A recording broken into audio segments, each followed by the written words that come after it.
Warning: the following contains images of graphic violence and not suitable for all audiences. Viewer discretion is advised.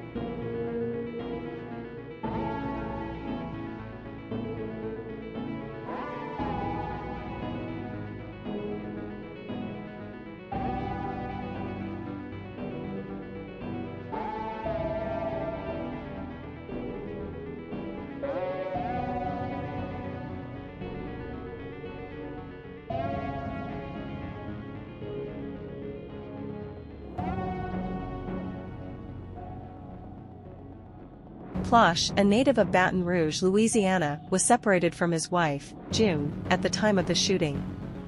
During 1983 and 1984, his 11-year-old son Jody was taking karate lessons with an instructor, 25-year-old Jeffrey Doucette.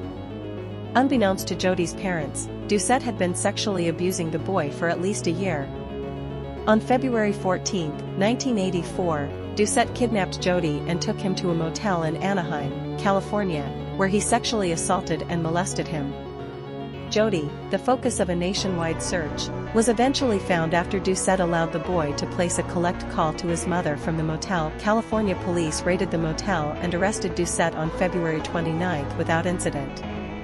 On March 1, 1984, Jody was returned to his family in Louisiana. In an interview with a news television crew, Gary, having heard reports that Doucette had sexually assaulted his son, stated that he felt a sense of helplessness.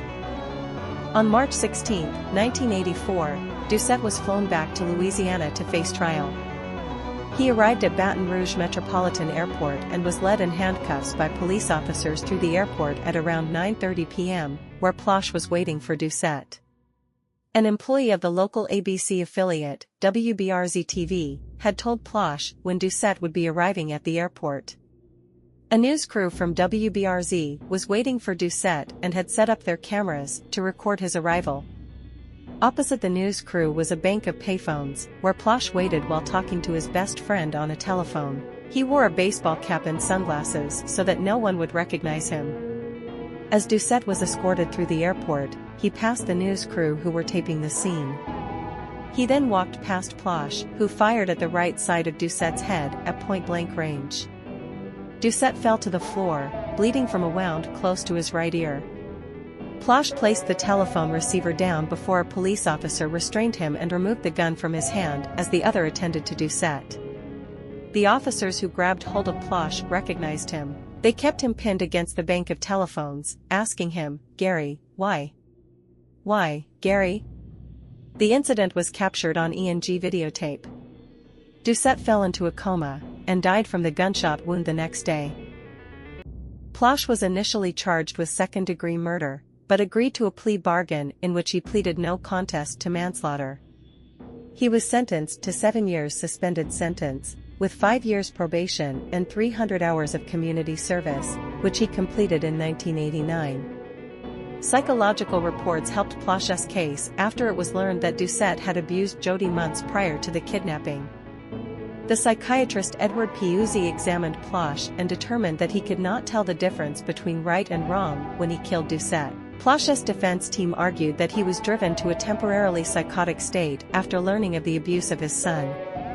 Piuzzi also determined that Doucette had the ability to manipulate others and took advantage of the fact that Plauche was separated from his wife at the time and had managed to wedge his way into the Plauche family. Judge Frank Saya ruled that sending Plauche to prison would not help anyone, and that there was virtually no risk of him committing another crime. The video of Plauche killing Doucette has been featured on many television programs and documentaries, including the 1994 shockumentary Traces of Death 2 and the 2002 Michael Moore-directed documentary Bowling for Columbine. The footage has also been uploaded to YouTube, where the video has received more than 20 million views.